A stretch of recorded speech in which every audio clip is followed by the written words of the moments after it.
China Russia चढ़ावे तब आवे खालसा राज, यह आपने हमने सबने सुना हुआ है। और डोन टू साहब ने इशारा दे ही दिया था, डोनाल्ड ट्रंप साहब ने, अगर भाई माई फ्रेंड के ऊपर कोई भी हमला करता है तो अमेरिका उसकी रक्षा करेगा, बोला था। उस शब्द का पूरा मतलब आज आपकी समझ में आ जाएगा, पूरा समझ में आ जाएगा आपको। 1971 के बाद पहली बार पाकिस्तान ने ऐसी हरकत कैसे कर दी, किसके इशारे पे की है, इस चीज का भी सबको पता होना चाहिए। उसके बाद एक गुजरातन को यह नहीं पता था कि वो फ्रांस है, ब्रिटेन है, वो इंडिया नहीं है, वहां पर हिंदू मुसलमान नहीं चलता।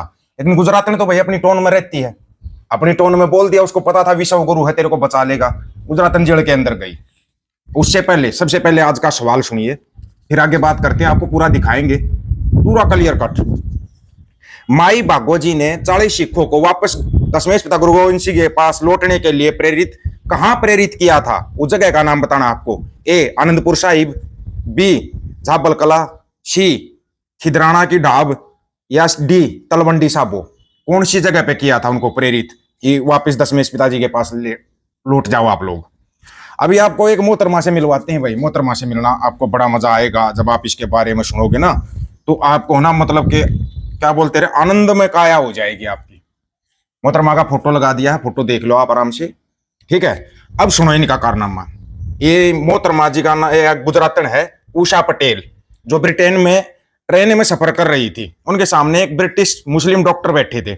उनको देखकर मुसलमान के खिलाफ जो मतलब कीड़ा जगता है, एक कीड़ा होता है, वो कीड़ा कभी कभी जग जाता है, वो कीड़ा जग गया इसका बेचारी का। वो कीड़ा जग गया तो इसने बोला, उषा पटेल ने मुस्लिम डॉक्टर को बोला, आप खुद के मुल्क मोरक्को, ट्यूनिशिया चले जाइए, यहाँ क्यों हो? उषा पटेल को एहसास नहीं था कि वो मुस्लिम डॉक्टर ब्रिटिश नागरिक है, पता होना चाहिए था, नहीं पता था बेचारी को। डॉक्टर ने पुलिस को बुलाया और उषा पटेल को पुलिस के हवाले कर दिया। अब हवालात के बाद शायद उनकी घर वापसी भी करवाई जाएगी। कोई इस महिला को पूछे तू क्या लेने गई थी फिर ब्रिटेन में? किसी और को बोल रही है तुम्हारे ये सब है ना, जो भी तुम ये दोगलापंथी करते हो, समझदार को इशारा काफी होता है, कौन सी पंथी करते हैं, ये सिर्फ इंडिया में कामयाब हो सकती है। बाहर तुम जैसों को धक्के देकर बाहर निकाल दिया जाता, जैसे तेरे को निकालेगा, पहले तेरे को जेल में रखा जाएगा, उसके बाद तेरे को घर वापसी करवाई जाएगी, ठीक है ना। और अंधभक्तों की माता जी भी अंधभक्तों को आवाज दे रही है, अगर किसी को सुनाई देता हो तो बता रहे हैं भाई हम तो मोटा मोटा। अब सुनिए, थोड़ा सा ध्यान से सुनना है, ठीक है। की नसों में लहू नहीं, गरम सिंदूर बह रहा है। मोदी की नसों में, जी समझ गए जी, समझ गया, आपकी नसों में गरम तंदूर बहता है, हम समझ गए। फिर वो डोनाल्ड ट्रंप साहब को योर हाइनेस कौन कर रहा था? क्या हुआ, गरम तंदूर ठंडा हो गया जब डोनाल्ड ट्रंप साहब सामने आए? हो गया, हो सकता है भाई ठंडा भी हो गया हो, कोई बड़ी बात नहीं है, इतना बड़ा थोड़े ना होता है। अमेरिका के हिंद प्रशांत क्षेत्र के कमांडर एडमिरल सैम पपारे ने चीन के साथ भीषण युद्ध के खतरे को लेकर देश की संसद को बड़ी चेतावनी दी है। अमेरिकी कमांडर ने कहा कि चीन के साथ युद्ध का खतरा बढ़ता जा रहा है और अमेरिकी सेना को तुरंत नए हथियारों और अक्षमता की जरूरत है ताकि संघर्ष को रोका जा सके। अमेरिकी कमांडर ने 122 अरब डॉलर मांगे हैं, 122 अरब डॉलर, 300 अरब डॉलर तो ईरान को भी देने हैं अमेरिका को। अमेरिका के रक्षा मंत्री ने इंडो पैसिफिक कमांड का नाम अब बदलकर केवल पैसिफिक कमांड कर दिया है, जिसके पास अमेरिका के पश्चिम तट से लेकर भारत तक के इलाके की जिम्मेदारी होती है। अब आपको इस पूरा समझाएंगे कहानी को, थोड़ा पूरी समझना, तब आपकी समझ में आएगा ये सब होया क्या है, कैसे अब इसमें पाकिस्तान का रोल कैसे आता है, वो भी आपको समझना चाहिए, ठीक है ना। यही तो असली कहानी है जो आपको समझ में आनी चाहिए। जो डोनाल्ड ट्रंप साहब ने जो बयान दिया था ना कि भाई अगर कोई इंडिया पे हमला करता है तो अमेरिका साथ खड़ा है, जैसे ऑपरेशन तंदूर के दौरान अमेरिका हमारे साथ खड़ा था, वो वैसे ही मतलब कैसे बोल रहा था भाई पाकिस्तान बहुत अच्छा है, पाकिस्तान हमारा मित्र है, वो ऐसे झूठ बोल रहा था, ठीक है ना। वैसे तो हमारे साथ ही खड़ा था, है क्या नहीं, कोई बात नहीं, खड़ा था तो खड़ा। बंगाल की खाड़ी में फिर पाकिस्तान की एंट्री, 1971 जंग के बाद पहली बार पनडुब्बी तैनाती की तैयारी, चीन दे रहा 8 सबमरीन। अब समझोगे आप उस खबर का मतलब जो डॉन टू साहब ने बोला था। पाकिस्तान एक बार फिर से बंगाल की खाड़ी में अपनी तैनाती बढ़ा रहा है, अपनी पनडुब्बी भेजने की तैयारी कर रहा है। 1971 की लड़ाई के बाद पहली बार ऐसा होने वाला है। 1971 की लड़ाई में करारी हार के बाद बंगाल की खाड़ी से पाकिस्तान नौसेना की मौजूदगी पूरी तरह से खत्म हो गई थी, लेकिन 55 सालों के बाद पाकिस्तान चीन से मिली पनडुब्बी को भेजने की तैयारी कर रहा है।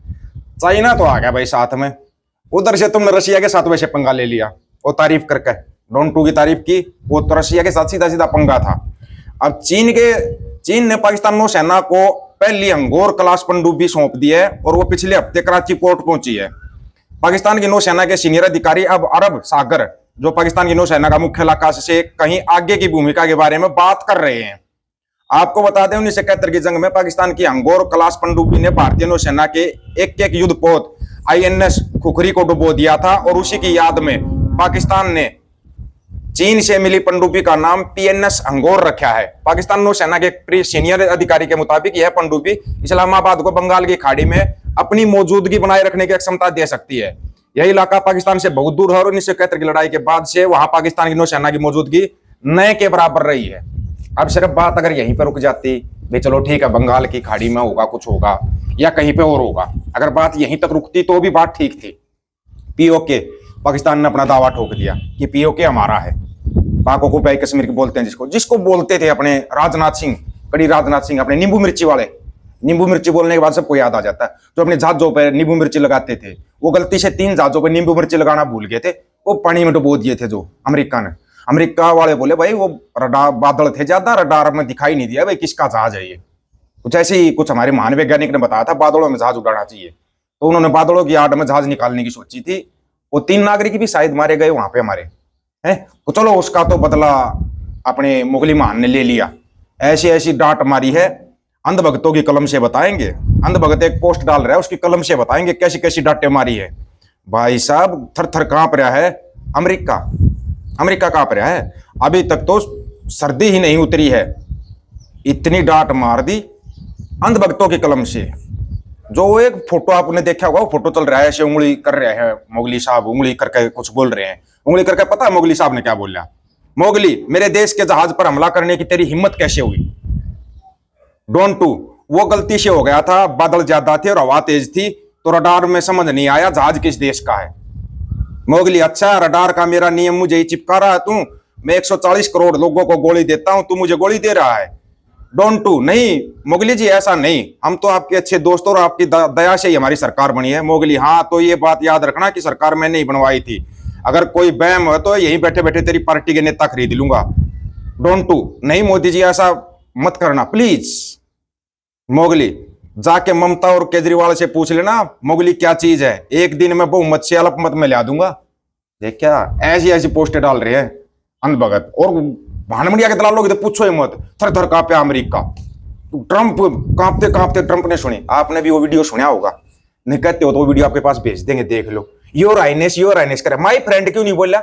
योर हाइनेस कर रहा, तूने माई फ्रेंड क्यों नहीं बोला उसको कि माई फ्रेंड ओ लहांड ट्रंप बोल के दिखा देता एक बार, तेरे को वहीं पे चिपका देता कुछ ना कुछ। वो वैसे सुनने में आया है कि बहुत बड़ा इन्वेस्ट करने जा रहा है इंडिया अमेरिका के अंदर, निवेश बहुत बड़ा, बहुत ज्यादा पैसों का। 122 अरब डॉलर अगर उनकी सेना मांग रही है तो 122 अरब डॉलर तो आप लगा लो ये जाएंगे, गए यहां से। आप लोगों की क्या राय है इसके बारे में? आप अपनी राय रखना, आपकी राय का इंतजार रहेगा। सभी साथियों को राम राम, नमस्कार, आदाब, सत श्री अकाल। वीडियो को ज्यादा से ज्यादा शेयर, चैनल को सब्सक्राइब और बेल आइकन को जरूर दबाना दोस्तों। हक और सच की बात हम करेंगे, वीडियो को शेयर करने की जिम्मेदारी आप लोगों की है। गज के आखो, वाहेगुरु जी का खालसा, वाहेगुरु जी की फतेह।